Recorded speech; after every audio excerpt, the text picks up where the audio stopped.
नमस्कार. स्वराज्य मराठीमध्ये आपले स्वागत. पाहूया सविस्तर बातमी.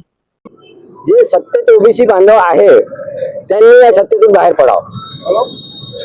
ज्या पद्धतीने जरांगे पाटलांना उच्च न्यायालयाने नामंजुरी दिली आंदोलनासाठी, तरी पण मराठा नेत्यांच्या बळजबरीने म्हणा किंवा त्यांच्या ताकदीने त्यांना मुंबईत बसण्याचा जो अधिकार सरकारने दिला आणि त्यांना ते 3 दिवस मुदतवाढ देत आले, त्या पद्धतीने आज ओबीसी नेता जे काही सत्तेत असेल त्यांनी आज त्या गोष्टीचा निषेध नोंदवून त्याग करावा, पदाचा त्याग करावा.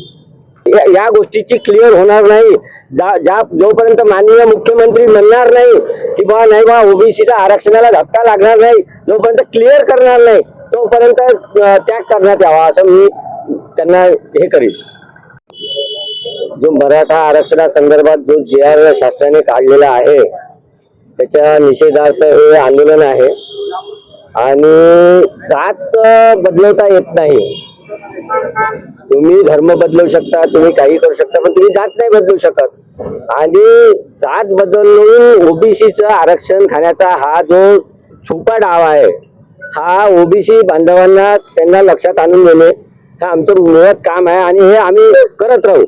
आणि आजपर्यंत जे उच्च न्यायालय आहे, हायकोर्ट आहे, यांनी वेगवेगळे दाखले दिले आहेत की म्हणजे होले यांचा दाखला असो की 2005 मध्ये कुणबी आणि मराठा वेगळा आहे हे याचा दाखला असो, परत आता जे 16% आरक्षण दिलं होतं त्यामध्ये उच्च न्यायालयाचं म्हणणं आहे की बा मराठा आणि मराठ्यांना आरक्षण मिळू शकत नाही.